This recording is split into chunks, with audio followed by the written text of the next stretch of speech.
Vem toliko, kolikor je bilo pač, kolikor je stara mama pustila raznih dokumentov in tudi pisem in tudi ona sama je napisala na list, kako je se to dogajalo, ko je bil aretiran in kakšno križev pot je pravzaprav dal skozi in tudi na koncu pač v enem od taborišč umrl. Tako da to je in to je pač vse, kar vemo.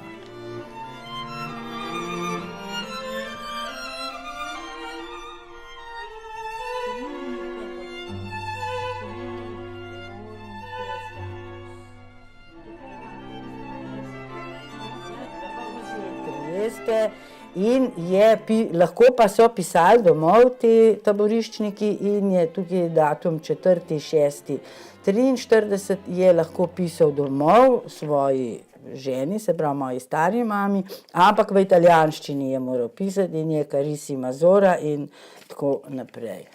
Ko je prišel iz Trsta, šel v Kairo Montenotte, je pa lahko pisal že domov tudi v slovenščini in tukaj je pa kar precej enih pisem, mogoče nimamo vseh, bil je pa zelo natančen in je zelo tudi napisal, katero pismo po številki, kateri datum in tako da in to so bile tako in je tako pol to verjetno so v taborišču imeli na razpolago. To je bilo istočasno, je bila to kuverta in na drugo stran je pač napisal Draga Zora, včeraj dobil drugi paket, skratka tudi pakete so lahko dobivali in je potem pošiljal. In je pa seveda bilo verificato per censura, kar pomeni, da so jasno cenzurirali, da ne bi kaj narobe napisal, ne. Tako, to je bilo, ko je Italija kapitulirala, seveda te vsi niso vedeli, kaj bo z njimi, ne, in se vidi, da so bili pol zmedeni in je tukaj 7.10.43 piše: Draga Zora, jutri zapustimo tukajšnji kraj in nas odpeljejo, a še danes zvečer ne vemo kam. Imenujejo, ne vem kaj, cilj našega potovanja, skratka grejo v Nemčijo, no in potem je pa 9., se pravi čez 2 dni, 9. oktober 43 je pa na vožnji v Innsbruck ali Linz, najlepše pozdrave in pa še dodal je prejel kruh in drugo. Skratka, samo kratko, to so še tudi tele dopisnice italijanske, tako da potem je pa pač prišel v Nemčijo. Tole je pa še na vožnji, to je še na vožnji skozi, ne vem, tle se ne da brati, v Mauthausen, ne. Na koncu je pa bil v Nemčiji, se pravi v Guznu pri Linzu in tam je tudi umrl.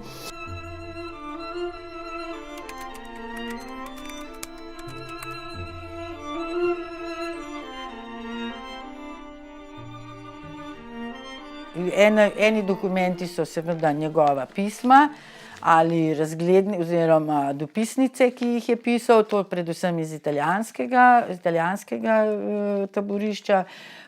Po drugi strani imamo pa tudi pričevanje, pismo od Alojza Kavčiča, ki je sicer bil pred vojno zaposlen v rudniku Idrija in ki je bil pretežen čas skupaj z Avgustom Pirjevcem v nemškem taborišču v Guznu pri Linzu.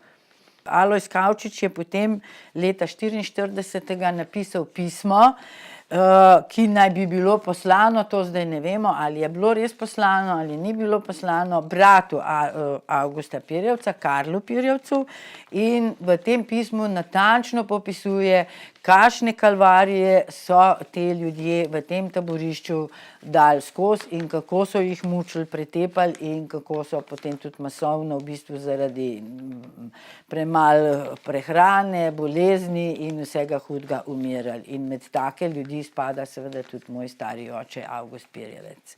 Pa bom kar začela s tem odstavkom.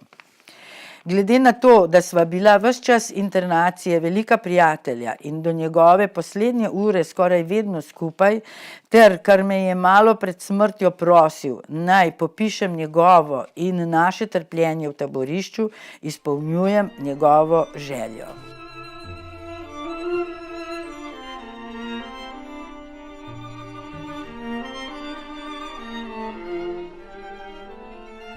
Dne 27. junija 1943 so naju skupaj odvedli na slavni inšpektorat, slavni pod navednicami, inšpektorat prejšnjo kvesturo, kjer so naju vsakega posebej do dobrega pretolkli. Hoteli so naju prisiliti, da bi podpisala ovadbo. On je izjavil, da ne podpiše, ker ni resnična. Zato so nad nama počenjali še pozneje razne surovosti, kar pa ti bom raje ustno povedal, ko se bomo videli. Od tam je Avgust pozneje prišel za menoj v taborišče Kairo Montenote, seveda ves izmučen in zelo slab.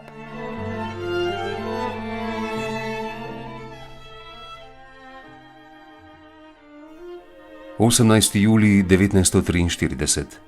Draga Zora, ako nisi dobila številke 9, ponavljam najvažnejše. Slavica in Nida bi mogle Ivici pošiljati tudi taka živila, ki jih iz Ljubljanske pokrajine ne smete pošiljati. Tukajšnji interniranci, sami Primorci, dobivajo vsa različna živila brez omejitve. Zase pa prosim, krtačo za obleke, beležnico ali blok ali zvezek, kar imaš pri roki, naramnice ali še bolje pas, dopisnice, iglo in nekoliko sukanca, tudi za nogavice. Limon ni, torej prosim, če mogoče limonovo kislino v prahu. Tukaj ni cigaret, če ti ni neprilično, pošli nekaj pakeljcev tobaka s potrebnimi papirčki in žigicami. Draga Zora, včeraj sem dobil nakaznico 500 lir, denar dobimo izplačen v bonih, ki so veljavni le v taborišču. Piši mi obširno, zanima me vse. Če ni denarja, vzami posojilo. Draga Zora, dela nobenega, nobenih knjig, včasih šahiramo. Težko je življenje brez dela, brez knjig in daleč od doma. Iskrene pozdrave in poljube, tvoj Avgust. Jutri, nekako opoldne, se odpeljemo od tu, ne vemo pa še, kam nas peljejo. Po nekaj dneh, 8. oktobra 1943, so nas naložili v živinske vagone. V njih smo se vozili nepretrgano 4 dni. Hoteli so nas oddati v Dachau, ker pa je bilo tam prenapolnjeno, so nas peljali nazaj v Linz in nas oddali v Mauthausen, 26 kilometrov od Linza.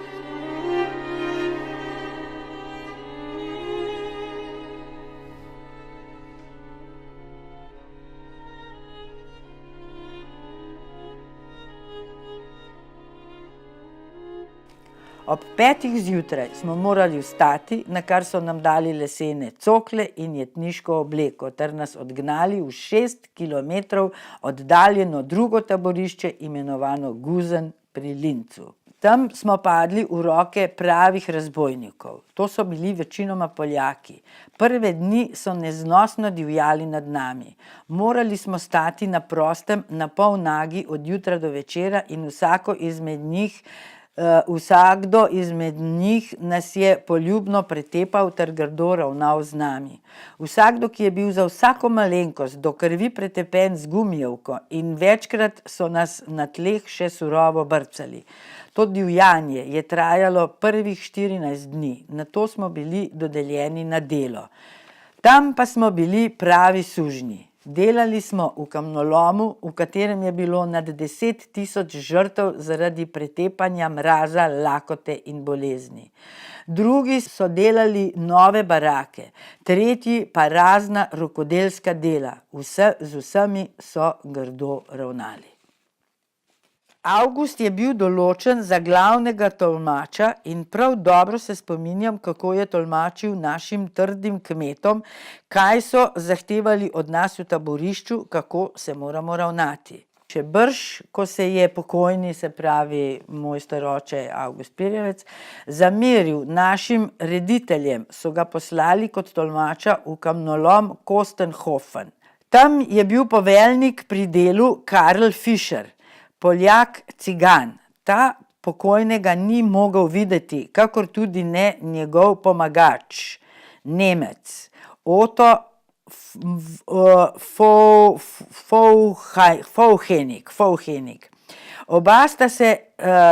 Oba sta ga zapostavljala na vse načine, ga žalila in mu vzdevala najgrše vzdevke. Končno sta ga začela neusmiljeno pretepati, ne da bi kaj zakrivil. Čeprav je bil tolmač, je moral kot drugi interniranci prenašati težko kamenje. Tako je prišel nekoč od dela ves objokan in brez naočnikov. Pokazal je razbite naočnike in ranjeno glavo, rekoč: "Ubiti sta me hotela." Nekaj dni pozneje so se zanj zavzeli njegovi prijatelji Čehi, ki so bili že 2 leti v taborišču. Priskrbeli so mu delo v tovarni Štajer, ki je bila v taborišču samem. Mislili so, da bo tam zanj boljše, toda tudi tam je imel smolo. Moral je ves dan prenašati težke kose železa, kar pa je bilo zanj pretežko, saj je bil zelo šibak. Dne 16. novembra je prišla iz Berlina v taborišče komisija, da bi se prepričala o naši krivdi. Polkovnik, Italijan, nas je zatožil, češ, da smo bili Slovenci in Hrvati privedeni v taborišče Guzen, ker so nas zalotili v gozdovih, ter da smo komunisti in nasploh nevarni. Ta polkovnik se je pisal Pasavanti. Avgust je bil ob tej priložnosti komisiji za tolmača. Tedaj je bil že hudo zdelan. Pred komisijo je moral stati po 6 do 7 ur na dan, a prav tedaj so nam še skrčili hrano.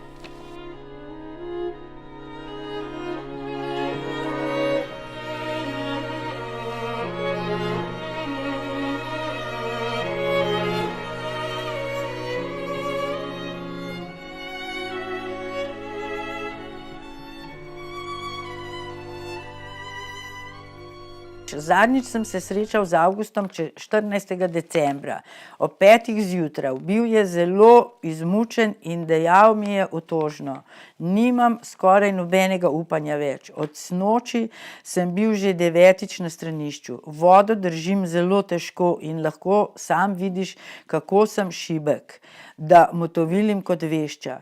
Moči me čedalje bolj zapuščajo. Vidim, da je konec z menoj. Prosim, povej ali popiši na kratko moje oziroma naše trpljenje v taborišču. Pozdravi mi ženo hčerko, Karla in njegove, kakor vse naše najprisrčnejše, zlasti hčerko, ki je tudi v internaciji in trpi kot jaz za iste ideale."